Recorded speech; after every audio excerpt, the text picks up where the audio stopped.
Geanacopoulos, and I am the Director of Social Services at National Philoptochos in New York City.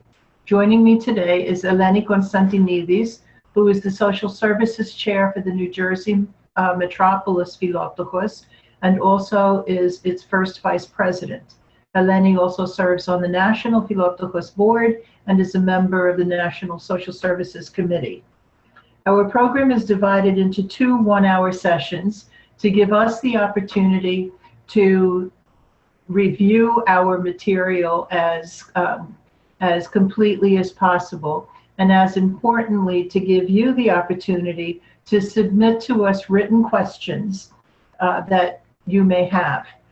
To do that, please click the Q&A function, type in your question, but please know that we will be waiting until after our presentations are over before we will start responding to any of the questions. If, though, your question was not answered during the live webinar, please look at our website, which is www.philoptochos.org, because we will be posting all of the responses on the website.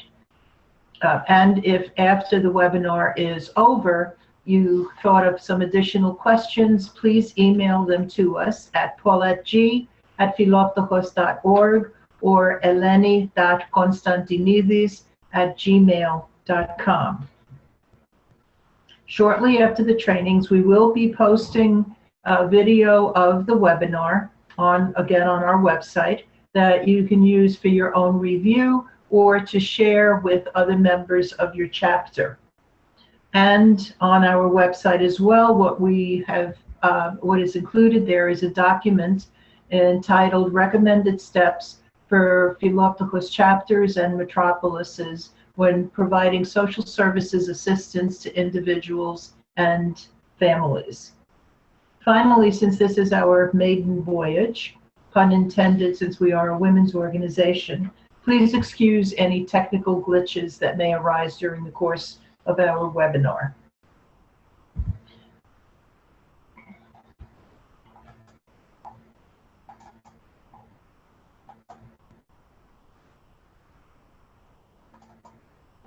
Oops, where'd it go?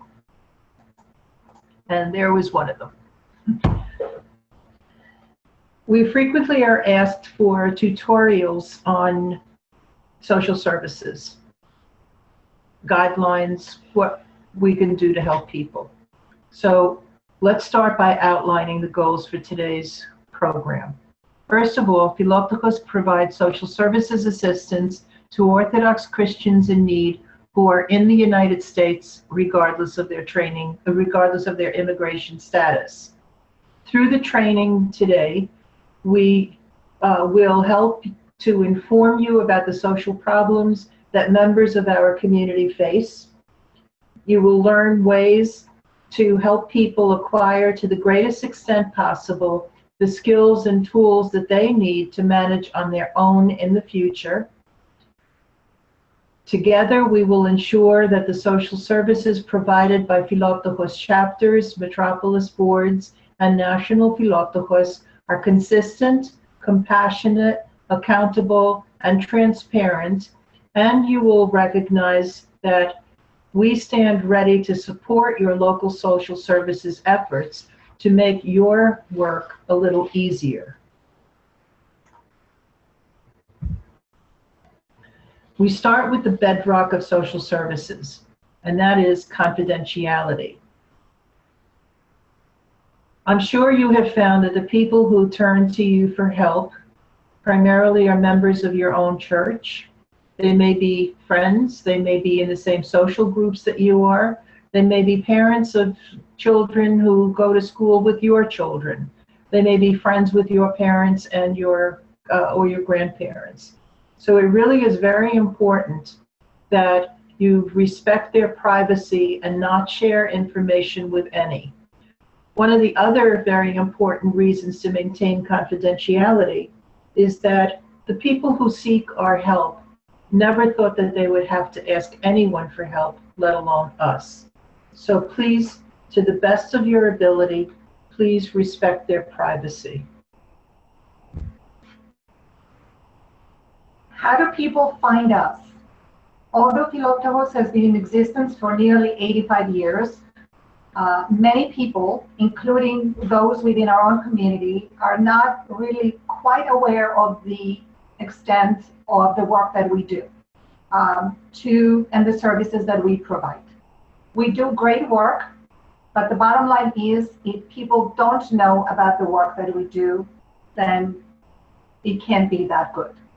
So we recommend that each chapter creates a flyer which should be displayed on your, if the Philoptochos has a bulletin board, put it on your bulletin board, put it in the secretary's office, somewhere where it's visible and someone where people can read about us, know who they can contact, and that help is always available. On your flyer, some of the recommendations that we have is that perhaps you should say something like, has a loss of employment put you behind with your rent or your mortgage? Are you overwhelmed with out-of-pocket medical or prescription expenses? Do you need help finding a local food pantry or a soup kitchen? If you or anyone you know is struggling, confidential help is available through, and at this point, you could provide them with the name of your church, the phone number of the church, the email of the church. Also, if you wish and you're comfortable with that, you can provide them with the name of your president or your social services contact person. That could be just an email or a phone number. That's totally up to you.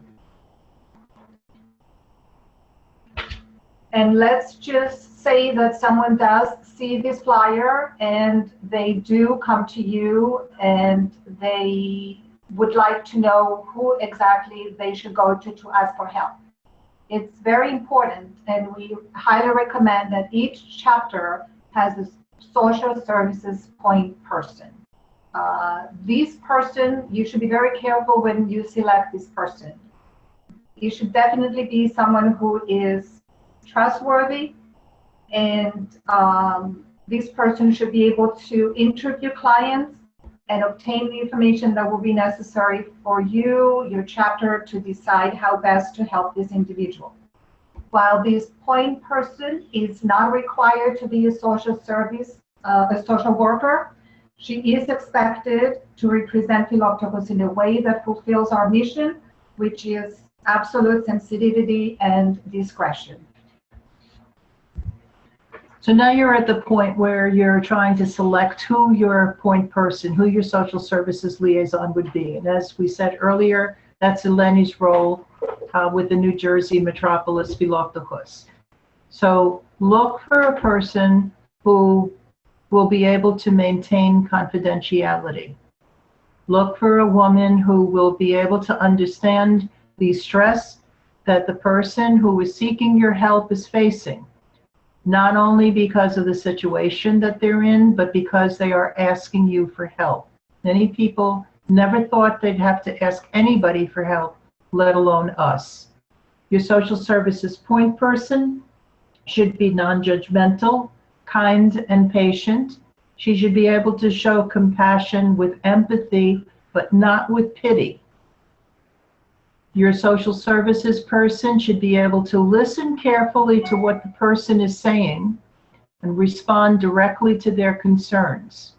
She should be able to offer clear information about what your chapter can and cannot do, and she should be able to explain that your chapter will do its best to help, but there are procedures that must be followed by you as a chapter and by them as the person seeking your help.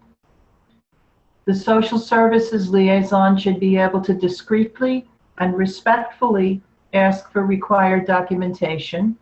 She should be able to keep her own values in check. For example, it is not helpful to say to a victim of domestic violence, "Why didn't you leave?" That's what I would have done. Or to tell that victim, "Leave." Victim needs to make that decision herself. It also isn't helpful to say to somebody who's on the threshold of eviction, "Why didn't you realize this was going to happen and plan better?" We find that people who come to us for help because of the situation that they're in frequently feel that they have no control over their lives anymore. So this is another way that we can help, and something that your point person should be able to do. She should be able to try to help the person gain some control over their situation by including them in the decision-making process as to how your chapter will be able to help. For example, if the person comes to you with several bills, asking them which of these bills are most important for us to consider first. The simple way to give some control back to the person. The woman who's the social services person should also know how to say, I don't know what the answer is, but I'll try to find out and let you know. Nobody knows everything. We don't know everything. But it is important to tell a person, I'll find out and get back to you. There are two additional characteristics that are really very important, and they have to do with burnout. Your point person should be able to recognize the effect that listening to other people's problems is having on her own life and on her family. If they're negatively affecting her, she really needs to know to step back. If she's somebody who knows, she should be somebody who should know when she's over her head and needs to ask help from others. So it's really very important that this be somebody who knows, as I said, when and how to set back.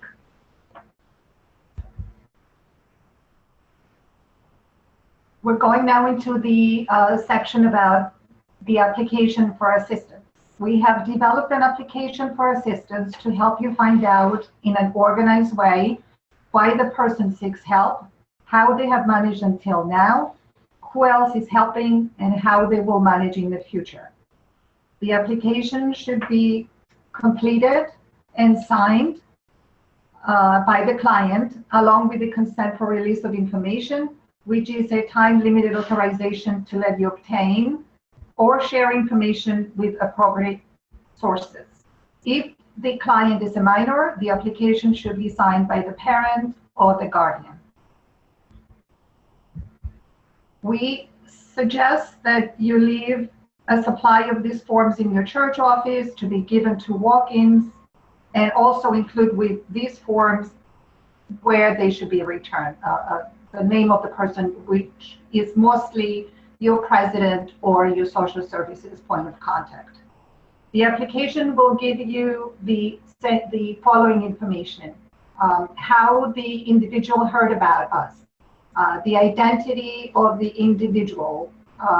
We recently added the request for a recent photo of the person asking for help, their contact information. Sometimes it's just a phone number, sometimes both an email address and a phone number. The immigration status.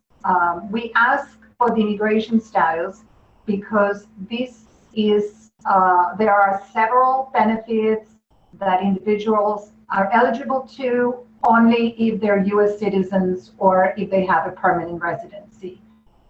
We would like to also know who else lives in the household. Sometimes people have adult children living with them. Sometimes they have parents or grandparents that they're still caring for. We need to know the type of housing that they live in, the monthly cost. We need to know if they receive help from other sources, from a family member, from another organization. Also, we would like to know if the individual, if there's a history of substance abuse in the household or mental illness. We also need to know if there are firearms in the household, and if there are they secured? This is especially important and critical in the case where an individual suffers from mental illness, or in a case where there are children who live in the household. The household income and expenses should also be listed on this application, and the specific reason that they are asking help from. Past and present history. If they have plan to manage on their own in the future.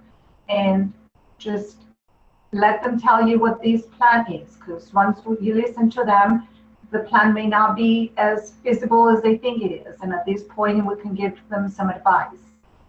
If the person is from outside your community, contact your Metropolis Philoptochos or the National Philoptochos to learn if they are known elsewhere. If the person is a habitual asker, contact again your Metropolis Philoptochos or the national office and find out if they know this person. If this is the kind of person that goes from church to church, from chapter to chapter, asking over and over again for someone to rescue them and or pay their bills that are the same bills or similar all the time. We recommend that you maintain good records. What we suggest that you do is create a case record for each person who seeks your help. Include in it the signed application and consent forms, the photograph of the client, and copies of all documentation that has been submitted to you. Include in the case record a written summary of all your contacts with the person by date, and indicate the help that was provided and by whom. For example, your chapter, the Metropolis or National, other public, private, or nonprofit organizations. The case record should also include copies of bills and copies of checks that were generated on the person's behalf. Keep the case record in a secure location in a locked file cabinet in your church. Please do not put the person's name on the outside of the folder. Rather, assign each case a number reflecting the year the person sought your help, followed by an ID number that is specifically that person's. And only the chapter president, the treasurer, and social services point person should have access to these files. Now we're at a point where we will be conducting the interview with our clients. We should try to interview each person, preferably in person, have a face-to-face interview, and let them describe their situation in their own words. Just give them the opportunity to speak, listen to them. Don't make comments, just let them speak, and then you'll get a lot of information from them that way. For example, how and why they're in their current situation, how they think their problems can be solved, specifically what they're asking for, and what they hope that they will receive from us. The interview will also tell us if they have been in this situation in the past. How long ago was this? What happened? Are they falling into the same problem? Wherever possible, we recommend that you schedule this interview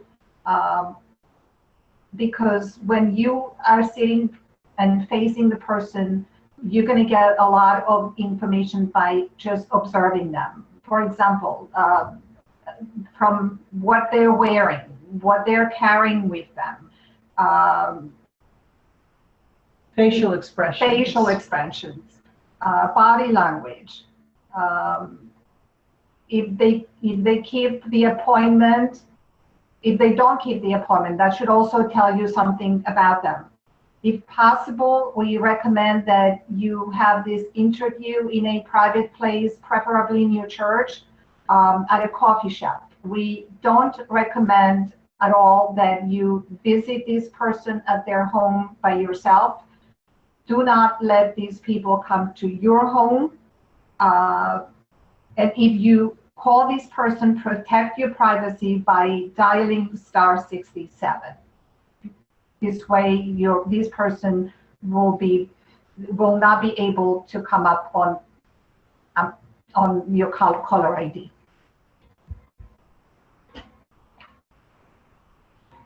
Question that we're frequently asked is, well, how do we interview the person? What do we actually ask?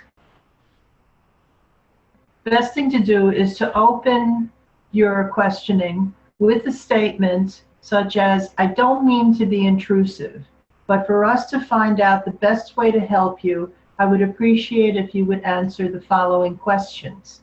Please know that everything you tell me will remain confidential and will only be shared with others with your permission." While all of the suggested questions that we're going to be reviewing right now are important, the two that are most helpful to you and that probably are most important are, how have you managed up until now, and how do you plan to manage in the future? Excuse me.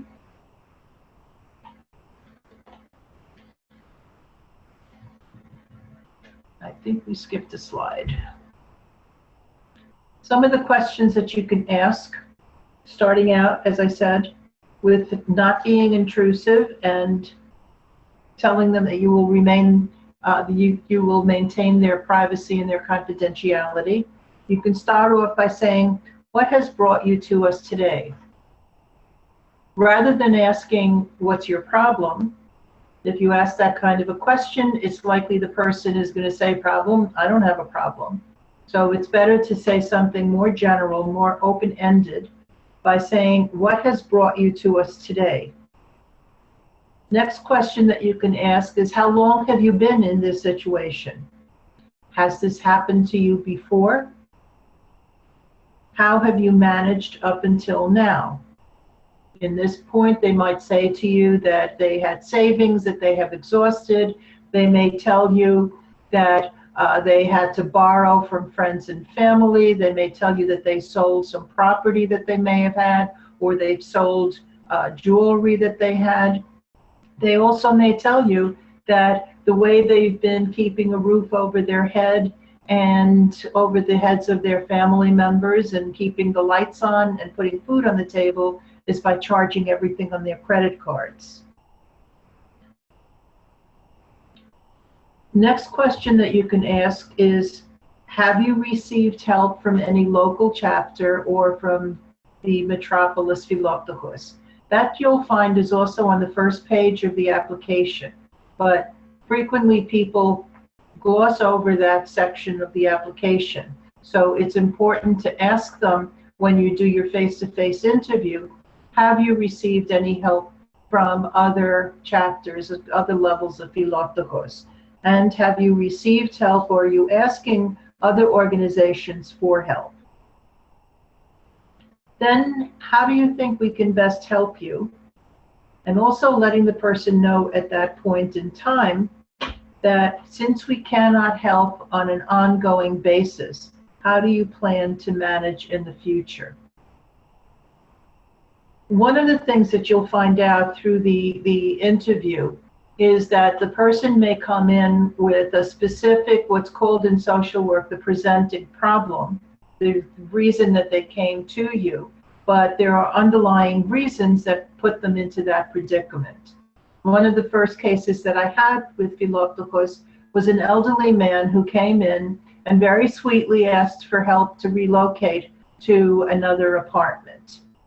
There was something about the way he was responding to our questions and to the way he was holding himself that made me continue to question him, only to find out that his wife was physically abusing him and that he had just been released from the hospital because of the extent of the injuries that he had had because of her.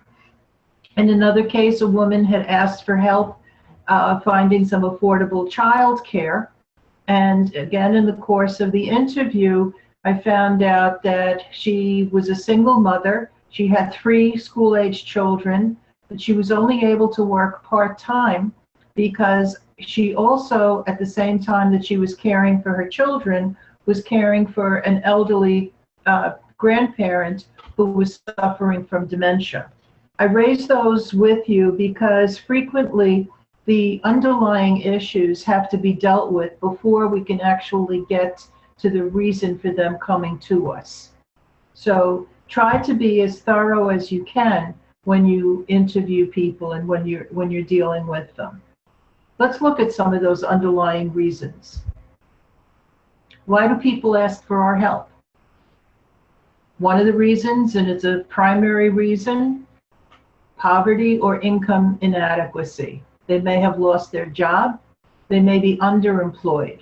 We have a situation right now where a woman has a master's degree and the only job that she's been able to find is a part-time job at one of the big box stores where she's earning $9 an hour with no benefits because the number of her hours, it's 30 hours a week, which doesn't qualify her for benefits. Person may be having difficulty paying their rent, their mortgage or utility bills, buying food through credit cards. So we need to find this out. Person may be coming to us for help because they did have public benefits, but the benefits were cut or reduced. So our role is to find out, why were they cut? Why were they reduced? Was it a matter that they missed the recertification date? Was a matter of they couldn't put together the documentation that was required for them to either apply or to recertify? Is this something that we can help them with at another time? Person also may come to us for help because there was a quirk of fate or a disaster, such as a fire or a flood. We have several cases right now in the Metropolis of Atlanta of people who have reached out to both the Metropolis and to National because of flood damage to their homes, based on the flood that occurred this past October. They also may come to us for help because of a change in their family situation. They recently were divorced. They were abandoned. The breadwinner of the family died. It's an adult child who was living with their elderly parents, both of whom were on Social Security, but both of the parents died, and now the person does not have any real source of income. Another reason that a person can come to us for assistance is because of health condition, either theirs or other family members. I'm sure all of us have had cases where somebody turns to us for help because of a life-threatening illness that their child faces. They also could be coming to us because of an issue with their mental health or mental illness. Again, either theirs or another family member. But with that, we need to look at how that mental illness is impacting them. Are they refusing to take their medications? Are they refusing to follow up with the counseling or other therapies? Is it the side effects of the things that they've been prescribed that's preventing them from continuing? Is it a person who really just isn't able to follow up? Not everybody has the ability to follow some kind of a treatment plan. If the person comes to you and they seem disoriented or confused, is it because there might be the beginnings of dementia, or is it a matter of nutrition? They haven't eaten for a couple of days, and that's affecting their mental status. Is it a matter of they have diabetes and they can't afford the prescription costs, the out-of-pocket prescription costs, and that's affecting their ability to think clearly? There are also people who come to us because of their judgment. But keep in mind that frequently the path to good judgment frequently is paved by a series of poor judgments. So just the fact that the person may have poor judgment, the penalty for poor judgment should not have to be homelessness. Lifestyle may also be an issue. Person might be a gambler, but are they a gambler on an ongoing basis, or did something happen? Person may come to us because they are a habitual asker. They go from church to church, chapter to chapter, organization to organization. And we have the people whose sense of entitlement is such that they think that because they are Greek or they are Orthodox and we are Philoptochos, that we must help them. The question that we ask you, though, is as you think about why people turn to us for help, think about whether your response and your attitude towards that person differs depending on why they're asking for help. If it's somebody whose child has, excuse me, a life-threatening illness, is that different than a person who comes to you because they're a substance abuser? Is it different if you think the person was suffering from poor judgment? So just think about it and try to respond to everybody in a kind, compassionate way. At this point, we have completed the material that we wish to cover for today, and we'd like to look at some of the questions. In our next session on May the 13th, also at 2 p.m., we will be going over what we recommend when somebody either requests or warrants financial assistance. And we also will go over how to find local resources to supplement what it is that you may be doing with your chapter. So let's see what questions we have.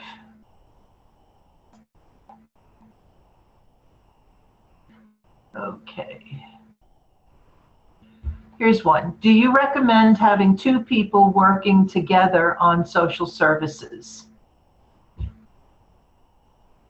Eleni, you want to take that one?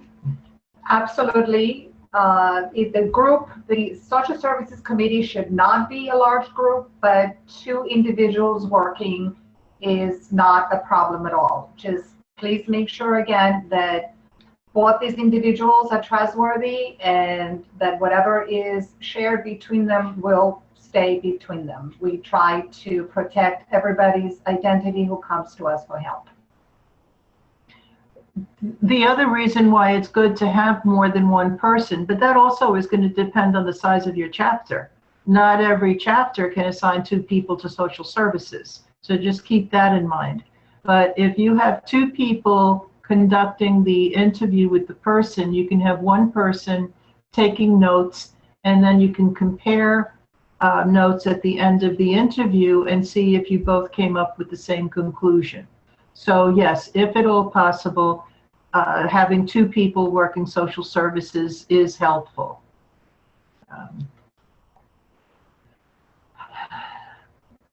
What is the limit of cash amounts we can give? And then the question is $50.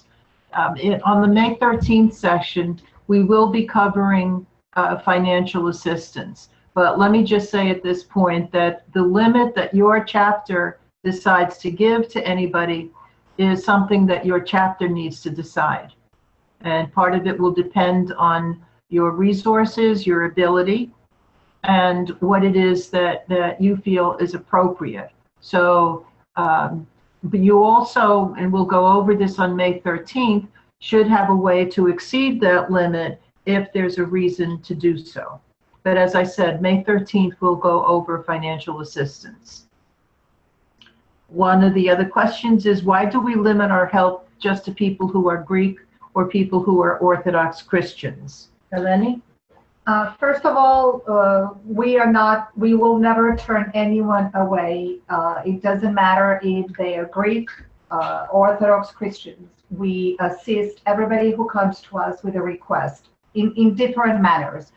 When it comes to the Greek or the Orthodox Christians, it is easier for us to help with a financial grant because the money that we use to do our work is coming from Orthodox Christians within our community, and we have an obligation to these people to honor their request to help Greek or other Orthodox Christians. When someone who is not an Orthodox Christian comes to you, there are many ways to help them. You can give them a gift card to a supermarket. You can help them with some transportation if that's a problem. And you can refer them to other agencies, nonprofit organizations that do not have limitations to the type of people they can assist. Another question that has come up is, does the person have to be a member of my church? Answer to that is no. We do not require that the person be a steward of either your church or any other Greek Orthodox church. As Eleni said, in terms of the person being an Orthodox Christian, we do ask that they tell us that, but we believe them. We're not going to ask the person for a baptismal certificate.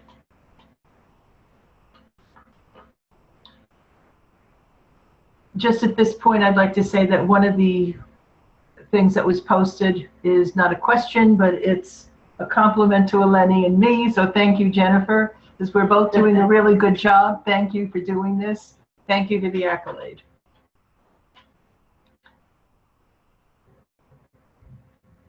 Here's another question we frequently get. Do we have to use all 4 pages of the application? The answer to that is yes and no. We really do recommend that you use as much of the application as you can. I know that many chapters have told Eleni and have told me it's too long. All we really need is just basic information. Yeah, you do need basic information, but you also need to know a little bit more about the person so that you could make a really good decision about how you're going to help them. So if you decide not to use the application verbatim, we strongly recommend that you use it as a guide, and in whatever way you're comfortable, you use the crux of the questions that are included on it to get the information from people. Here's a question. Individuals will often seek assistance from the parish priest. What role, if any, should the priest have in this process? Eleni, you want to start with that one? We can answer part of it now. That will be covered also in the session on May the 13th. But there is a follow-up question that somebody else has submitted that asks, can the priest assist in screening the person initially? So we really should respond to it. The priest can be very helpful, which I'm sure you already know. But keep in mind that the priest is the spiritual advisor of Philoptochos, and it shouldn't be the person who drives the assistance that you give. So you really need to, regardless of who refers the person to you, you really should follow your procedures and do a complete and thorough interview of the person. But yes, the person may be more comfortable going to their priest to reveal some of the private information. So use your discretion, use your judgment to determine what role the priest can play both initially and during the ongoing assistance that you wish to provide to the person, but just make sure that you follow your procedures. Another question is, how long do we keep records? Eleni, you want to take that one? I have, personally in the Metropolis of New Jersey, I have not discarded any records because all the ideal, there should be at least a minimum of 7 years that we need to keep these records. They have to be put somewhere where they are not accessible by anyone other than the people that are on the Social Services Committee, in a cabinet that's locked, preferably at the church. And when they do get discarded, we have to be very careful how we do that. There's a lot of private information on those applications, and we shouldn't just throw it in the trash. It is recommended that it's shredded and disposed of properly. And national also, we don't discard records because there's always a possibility that the person will come back, and having the historical information is very, very helpful. Okay, here's another, well, they're all good questions, by the way. How should we respond to someone who is not Greek or Orthodox but has a real need for assistance? If the need is hunger, clearly you can give the person a supermarket gift card. You can refer the person to a local food pantry, to a soup kitchen. If it's a major financial assistance that the person needs, and it's a real need, as our policy primarily is that we give financial assistance to people who are Orthodox Christians, because that's our source of our charitable donations. But there are other organizations that the person can turn to that you can help them with. Many communities have one-shot deals for rental assistance. So we will, on May 13th, review some of the ways that you could find resources. And I apologize for continuing to refer to May 13th, but if we tried doing the entire presentation in the 1 hour, we would not have had time for any of these questions. Another question is, what do we do when somebody repeatedly comes to my church, and even though we've told them we can't do anything more, they continue to come back, and not only that, but they refuse to leave?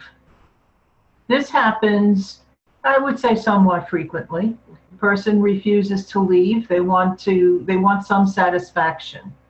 The bottom line is that again, you may be able to have the person leave and by giving them something, like maybe $5 or $10 if they're hungry.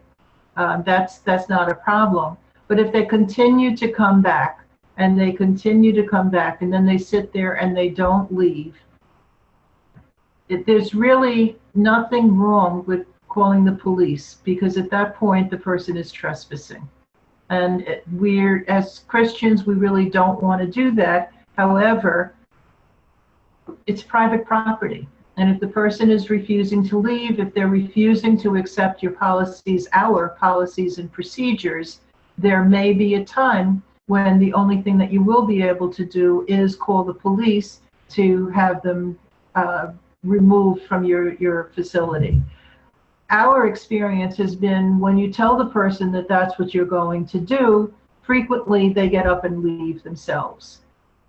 They may go to another church, or they may go to another institution, but they have left your church. Another question is, what do we do when the person refuses to give us permission to contact their local chapter or the Metropolis? We need to find out why.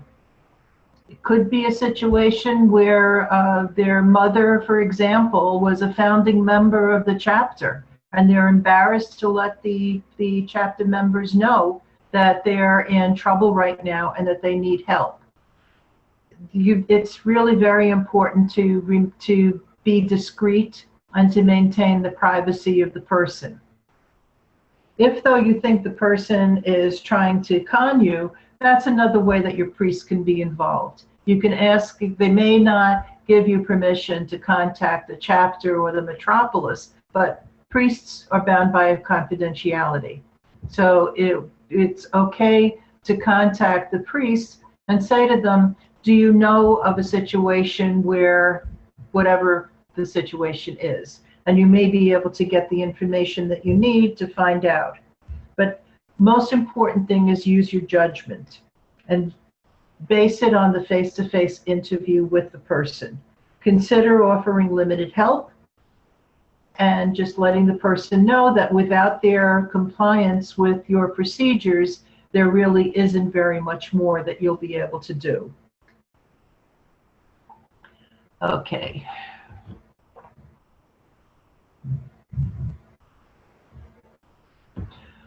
Here's a good question. As I said, they're all good. While I applaud Philoptochos attempting to evaluate a person's mental, physical condition, I'm concerned that the heart of our mission of philanthropy is becoming quite bureaucratic. Well, we could call it bureaucratic, or we could call it being accountable for how we spend the monies that are donated to us. I wish we could just write a check to everybody who walks through our doors, but we don't have unlimited resources, and we have to have some kind of a formalized way to obtain information from people. Is it bureaucratic. I would hope that we ask our questions in a fairly nice and Christian manner, rather than say to the person, you have to do this or get out of here. So we need information so that we can decide how the heart of our mission of philanthropy will be exercised to the best ability of our chapter and to the most effective way that we can help the person. Let's see now. Where can we see this presentation or obtain a hard copy? The presentation will be on the Philoptochos website, which is www.philoptochos.org. We likely will be waiting until after the second presentation to post both of them together. If you wish to have a copy of the PowerPoint presentation, please email me at paulettegee@philoptochos.org, and I will either email it to you or mail it to you by regular mail. Okay, another question. Can you store these records digitally for long-term storage? I assume you mean by the records, the case records. I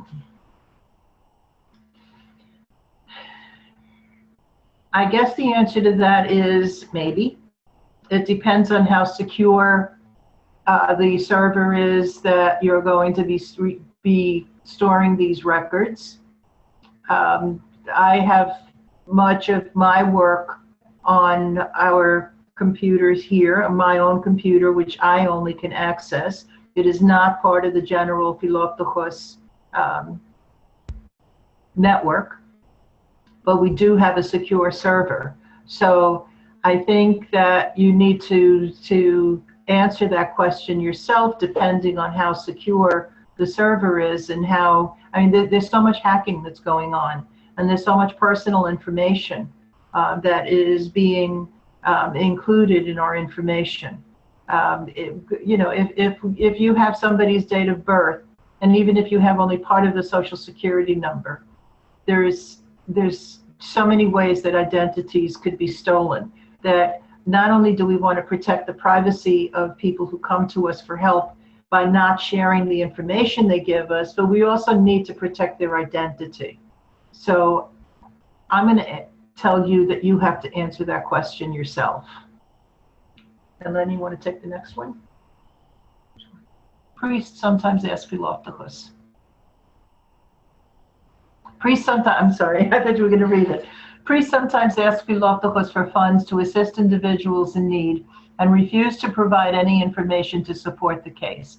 How should this be handled?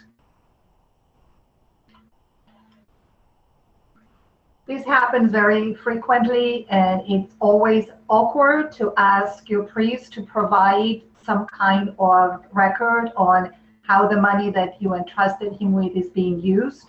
And a lot of us are reluctant or unwilling to do that, but the process is that our priests are usually they're not our financial advisors, they're our spiritual advisors, and you have the right to ask them to let you know what the money that you have entrusted them with is being used for. They of course they can refuse, and if they do refuse, there's really nothing more we can do. But as you hand them over a certain amount of money, just remind them in a very nice manner that you need to keep your records straight, and the only way you can do that is if they provide you with the information that you need. Eleni is a nicer person than I am. I will tell you that flat out, because my response to that is, if the priest refuses to give any kind of accounting as to how they're spending their money, I would very nicely say to them, gee, I wish I could continue giving you funds from Philoptochos. If it were my money, I would do it willingly. However, I can't do that, because people who donate the money to us, they really want to know how we're spending the money. So I'm so sorry, but I just can't do that. If you're comfortable doing that in some way, that's really what I would suggest that you do. Okay. Does everyone requesting help have to go through the application process? The answer to that is yes. In some way, you need to have basic information from the person. As I said a little while ago, if you don't use, or if you're not comfortable using the entire application, please use it as a guide. But you really do need some way to formalize the help that is being asked of you, an assessment of what some of the underlying reasons are for why the person is coming to you, and how you come to the decision as to how you're going to help them. So as often as possible, please use some form of application process when you determine what it is that you're going to be able to do on behalf of somebody who reaches out to you. I will say that perhaps the application for assistance when you're dealing with a case at your chapter level could be abbreviated as long as you get the information you need, but any assistance that is being required through the Metropolis or through National, that application needs to be completed in its entirety. Some people don't have the language ability to complete the application, so just keep that in mind as well. But what I do is I will go over the application with them and fill out as much of it as possible. But I also do continue to require the documentation, the household income and expenses. If the person is coming to us for financial assistance and they want us to pay a bill, we need to know that it's a recent bill. They're in arrears now. It's not a bill from 2 years ago or 5 years ago. So yes, please use some sort of application process. If I may also add to this, I have witnessed many cases where I sent an application to the individual. They'll call me and tell me it's an emergency. I send an application and I never hear from them. So that gives me an indication that it wasn't such an emergency, or that they went somewhere else and got help from somebody else. Question: when a case number is assigned, is there a log with the case number and name, and how do you recommend that we file them to be discreet with the name? We each have our own system, so I'll let Eleni answer that question first, and then I'll respond. I'm involved with, or not right now, but I was on the Social Services Committee on my local chapter. In those cases, we just put 2016, case 1, case 2, case 3, and filed those in a cabinet and locked them. At the Metropolis level, what I do, I just identify my cases with the initials, New Jersey Metropolis Philoptochos -000 whatever -2016, and that's how I file them. I also have my personal computer where I keep all this information. No one except myself has access to it, and I have the paper copies secure. But everybody can decide on their own how they want to identify their cases. In terms of a log, one of the things that we are recommending to the Metropolis Philoptochos is that they develop a database of people who are being helped within their metropolis, because then there is a backup system to know who is reaching out to whom, when, where, and why. So yes, it is good to try to have some kind of a log. I have an Excel sheet where I keep annual running list of people who have come to me for assistance, why they came and where they're from and what was done, the case disposition. I also have locked file cabinets, which is an alphabetical record of everybody who has sought assistance from us. So it is very helpful, especially going from one administration to another, to have a record of who was helped, when, and how. Okay, let's see, here comes a long question. Could you give us a clear guidance in those morally difficult situations where the person who is requesting help is making wrong decisions, following wrong priorities, such as having a cleaning lady, manicures, etc.? This information can be revealed as we observe the person we talk with them. We should not judge anyone, but should we continue to enable them on the wrong path? Thanks for this wonderful, humane program. Some people, that's a really good question, because the morally difficult situations could be because that's the only way the person can maintain some kind of dignity. It's kind of like somebody who says, why is that person who's on welfare smoke? How can they afford cigarettes? Could be the only way that they have any kind of dignity. They're not happy that they're poor. They're not happy that they're on welfare, at least in terms of my not only experience here, but throughout my entire history as a social worker. I'd say like 98% of people who are on some kind of public benefits would rather not be. So just keep that in mind in terms of the person who's getting a manicure. But the best way of handling that is you're not enabling them if you pay a bill directly. If they have a utility bill, pay the bill to, in New York, it would be Con Edison. Pay a water bill. Pay something towards a pharmacy if they need medications. This way, it's not your money, quote unquote, that they are using for these bad decisions or morally difficult decisions, but at least you know that the funds that you are providing to the person is going towards the right kind of thing.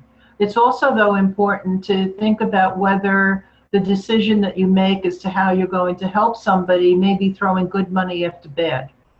If a person owes thousands upon thousands of dollars on their mortgage, us contributing 1 month's mortgage isn't going to get them out of the hole. So maybe the best thing that we can do is help them to relocate if that's what needs to be done. Maybe the best thing that we can do is say to the person, you know that there's a really good organization that can help you with budgeting and with your financial management. Why don't we contact them together and see how they may be able to help you? So there are ways to get around it, but keep in mind that we have to be as kind as possible and not say to a person, why are you getting a manicure when you know you can't afford it?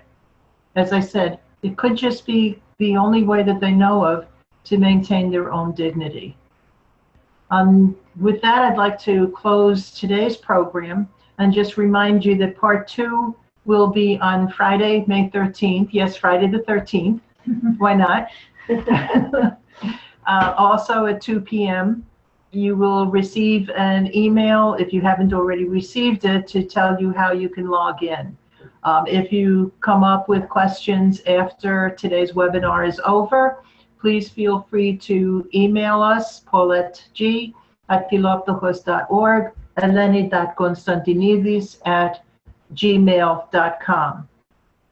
The video of the webinar will be on our website, which is www.philoptochos.org. And please, if you wish to contact us by phone, the confidential social work phone number here at National Philoptochos is area code 212-977-7782. That number comes directly to my office. Nobody else answers my phone. If you leave a message, I am the only person who retrieves those messages. So we thank you very much for participating in today's program. We hope that we at least have begun to introduce to you some ways that you can make your lives a little easier as you deal with people who turn to you for help. So with that, thank you very much. And if I knew how to turn this off, I would.